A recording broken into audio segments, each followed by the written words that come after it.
보통 우리가 뉴스를 볼 때 세계 경제는 하나로 연결되어 있다 이런 말 참 많이 듣잖아요. 네, 그렇죠. 이른바 글로벌 동조화 현상이라고 하죠. 맞아요. 마치 그 거대한 톱니바퀴처럼 말이죠. 한쪽이 돌아가면 다른 쪽도 맞물려서 쫙 돌아가는 그런 유기적인 기계를 상상하게 되거든요. 경제학의 아주 기본적이고 익숙한 전제죠.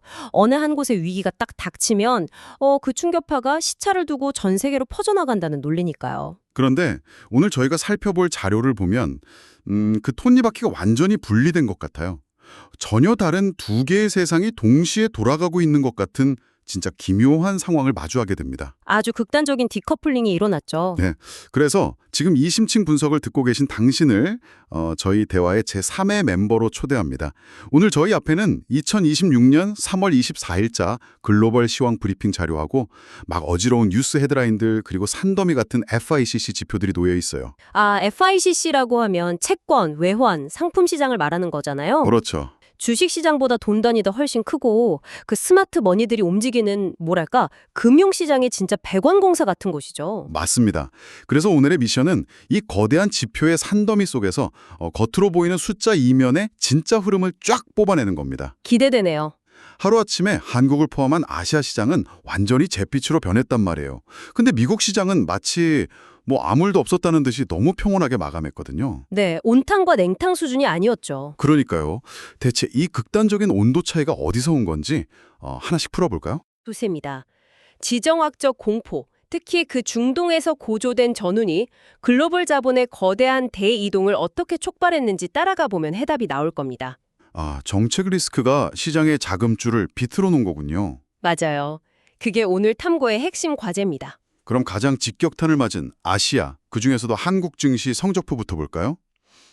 와, 코스피가 5,405.75로 마감했습니다. 하루 만에 6.49%나 폭락했죠. 네, 진짜 처참합니다.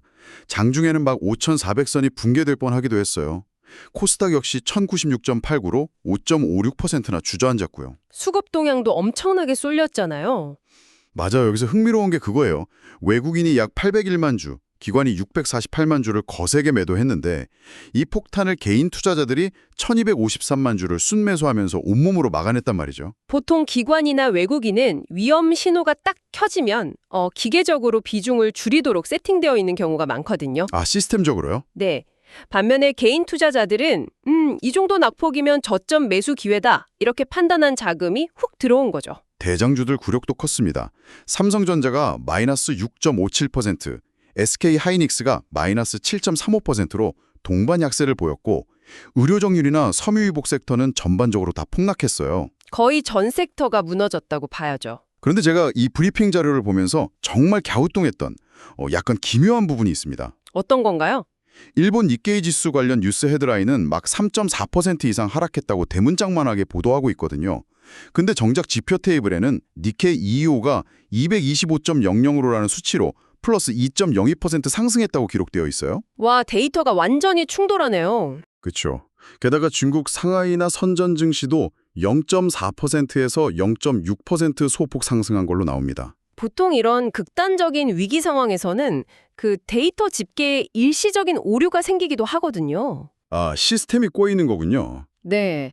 아니면 장중에 패닉 상태를 보도한 뉴스와 최종 종가를 기록한 시스템 사이에 괴리가 생기기도 하고요. 중요한 건 이 모순적인 데이터 자체가 지금 시장이 얼마나 비이성적인 혼란 상태인지를 단적으로 보여준다는 겁니다. 제가 이 상황을 보면서 딱 들었던 비유가 있어요.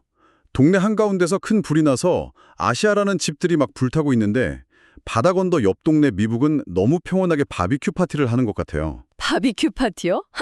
아주 적절하네요. 코스피가 6.5% 증발할 때 미국 S&P 500은 6,506.48, 다우존스는 45,803.82로 변동률이 정확히 0.00%였어요. 완벽한 횡보죠. 이 불길이 바다를 건너지 못한 이유가 대체 뭔가요? 여기서 주목해야 할 아주 흥미로운 사실이 있습니다. 이게 거리가 멀어서가 아니라 자본의 이동 때문이에요. 자본의 이동이요? 네. 중동발 고유가 우려나 전쟁 공포가 터지면 투자자들은 머릿속에서 위험 프리미엄이라는 걸 다시 계상합니다. 평소에는 신흥국이 성장성이 높으니까 돈을 넣지만 위기가 오면 다르다는 거죠? 정확합니다. 전장이라는 변수가 등장하면 그 어떤 추가 수익률도 원금 손실 공포를 이길 수 없거든요. 그래서 글로벌 자본이 고유가와 전쟁 공포를 피해서 가장 안전한 피난처인 미국으로 쏠림 현상을 보인 겁니다. 이걸 영어로 flight to quality라고 하던가요? 맞아요. 안전자산으로의 도피 현상이죠. 위험 프리미엄이 폭발하면서 신흥국이랑 아시아 자산이 직격탄을 맞은 구조입니다.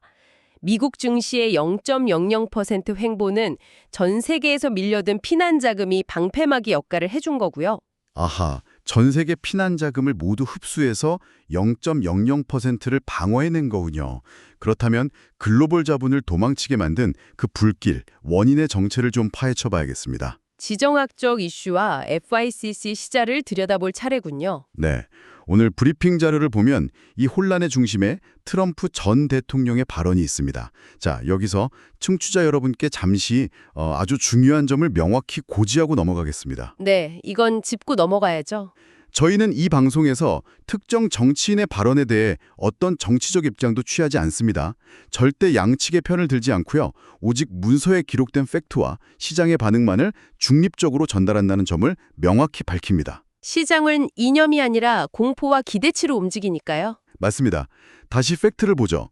트럼프 전 대통령의 이란에 대한 48시간 최후 통첩, 그리고 이후에 나온 발전소 공격 유예, 그러니까 호르무즈 개방 시한 연장 소식이 시장을 완전히 휘둘렀어요. 공포를 줬다가 뺐다가 한 셈이죠. 그런데 여러분, 여기서 진짜 흥미로운 점은 지표들이 보여주는 거대한 모순이에요.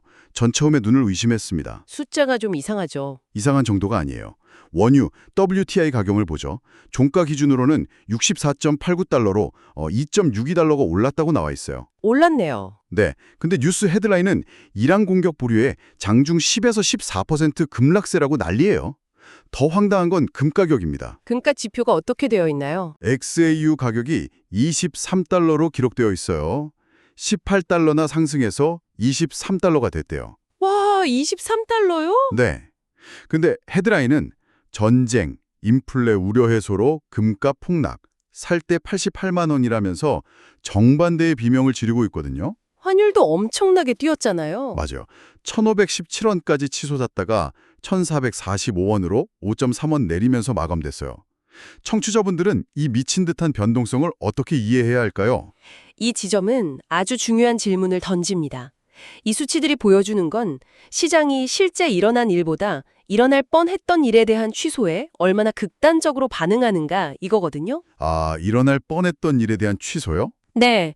장중 24% 급락이라는 뉴스는 전쟁 프리미엄이 일시적으로 훅 소멸하면서 발생한 패닉 셀링을 의미합니다. 근데 금이 23달러라는 건 아무리 봐도 비현실적이잖아요? 비트코인도 그래요. 지표에 비트코인이 13달러라고 나와 있습니다. 13만 달러가 아니라 13달러요. 세상에 13달러요? 네. 게다가 ETF 순유입이 주속되면서 1240달러나 상승폭을 기록했다고 적혀 있어요. 이건 진짜 시스템 발작 아닌가요? 정확합니다. 이건 알고리즘 매매가 무너지면서 생긴 전형적인 플래시 크래시의 흔적입니다. 기계들이 패닉에 빠졌다는 거죠. 맞아요. 공포가 극에 달했다가 갑자기 공격 유예라는 정반대 뉴스가 나오니까 매수 알고리즘이 순간적으로 주문을 싹 걷어버린 거죠.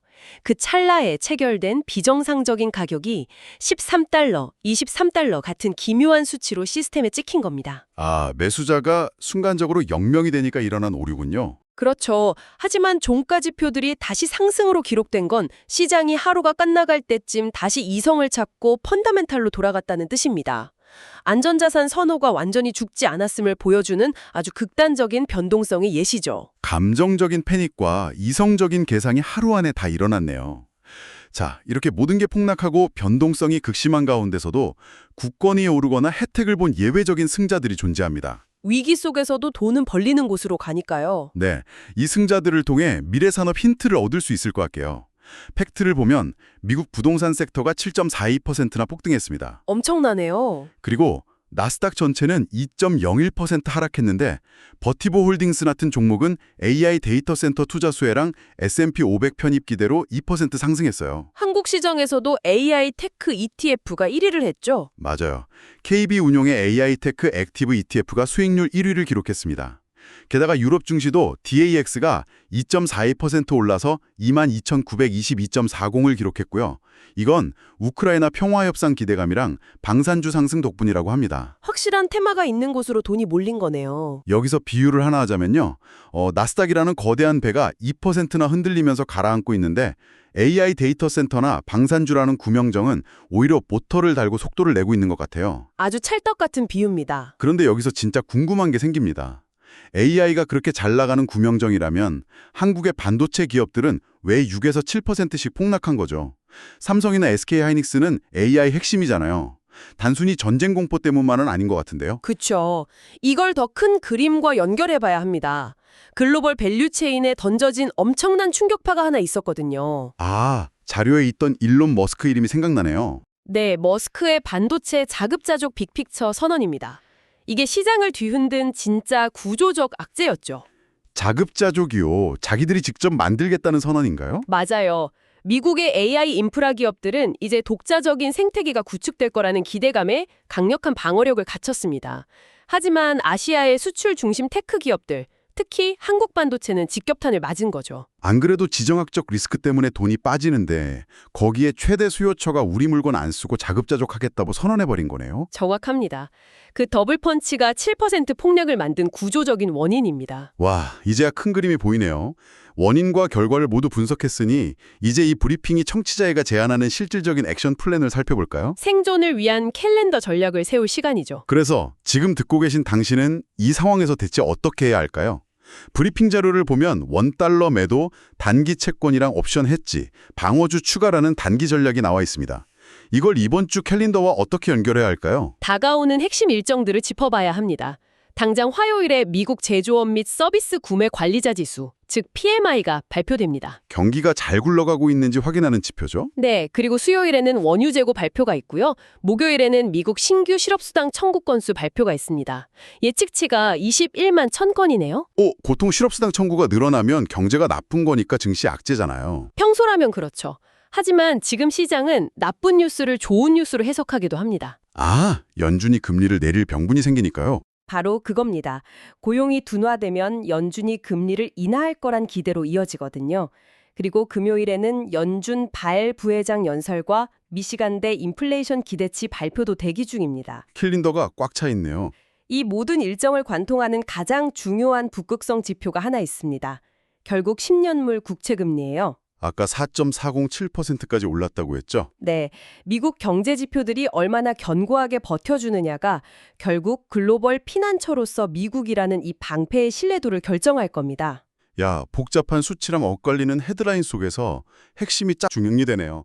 안전자산으로의 극단적 쏠림, 그리고 기술 패권의 지형 변화라는 본질을 우리가 성공적으로 추출해냈습니다. 팩트와 논리를 따라가니까 모순된 숫자들도 결국 이해가 되죠. 맞습니다.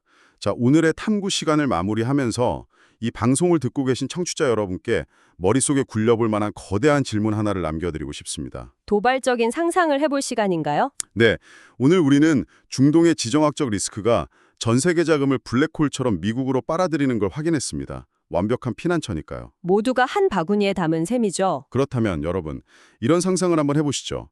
전 세계의 자본이 이토록 철저하게 오직 미국 시장이라는 단 하나의 바구니에 집중되어 있다면 만약 다음번 거대한 지정학적 혹은 경제적 충격파가 중동이나 아시아가 아닌 미국 내부에서 시작된다면 어떻게 될까요? 와, 가장 튼튼한 벙커 안에서 불이 나는 거네요? 바로 그겁니다.